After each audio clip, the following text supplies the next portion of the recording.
One of the first things that stood out when I was viewing this episode is when the camera panned down to the car mirror, and as they were driving, it zoomed in on the phrase, objects in the mirror are closer than they appear. I could be overthinking it, but I do feel as though they were saying that this scenario is a mirror to what families go through on an everyday basis. But despite any conflicts that they have, they're a lot closer to each other than they appear to be. This was the most balanced episode that's been presented to us thus far. The weird is at a minimum, and families can either be a rock or a stumbling block. Let's talk about it. Follow me, yeah, let's go. Let's go. What's poppin', digital family? I hope everybody's staying safe out there in these crazy streets. For those that are new to my media couch, welcome. Please subscribe, like, and share so that we can keep the conversation going. To my day ones, you are loved and appreciated. Okay, let's dive into the fourth chapter of this final season called Lightskin-ED.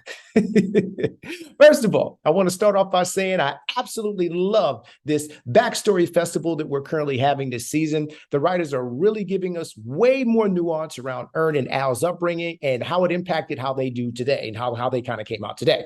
What I really, really loved is I really like that they're showing us more of how Ern and Al's relatives interact with them and how you get to see how they grew up and how the family is dealing with each other in present day. I thought that was kind of interesting. I also really enjoyed seeing how Ern's father was adjusting to life in retirement and his disdain for being around other young people. As we get older, we definitely can all relate to being indifferent with the decorum of the younger generation. He also seems to be really looking for purpose and adventure as he figures out life outside of the workforce. So I thought that was a cool dynamic. I also really love the fact that Victim Auntie, and we're going to call her that for the purposes of this particular episode I'm talking about, was light skinned, acting light skin, and wearing a yellow dress. All of this was not lost on me. Brilliant job, writers. Let's get into everything else. This was an Ern episode, but Al does find himself getting caught up in Victim Auntie shenanigans. It begins with Ern and his mother getting ready for church while his now retired father ventures off to have some mall time prior to the afternoon crowd arriving. More on this later. Ern's mother begins to discuss her issues on how one Victim Auntie has taken their father and is not allowing her to spend time with him without her intervention. She feels that her father deserves way better and that Victim Auntie is manipulating the situation for her own gain. Prior to picking up Victim Auntie and their father for church, Ern's mother says, I'm going to steal him back. Now, if you know anything about Atlanta, you know that when a character says they're going to do something, they just may do it either right then or later, and she stayed true to her word. As Ern and Victim Auntie are getting out the car, the look that his mother gave him right before she pulled off with the grandfather was absolutely priceless. She was focused, you hear what I'm saying, on making sure that the move was made right then and there. And we see why she wanted to drive her car instead of Ern's. It all kind of makes sense now. Now let's get back to Victim Auntie, as I like to call her. This episode hit really, really close to home for me. And I'm sure many others that came up in this sort of dysfunctional family structure, as we all got stories, right? There's always one or sometimes more relatives that are not well liked, and many in the family don't like them because of how they act and how they treat others. This person is also the most sensitive and will always play the victim in every single situation they're given.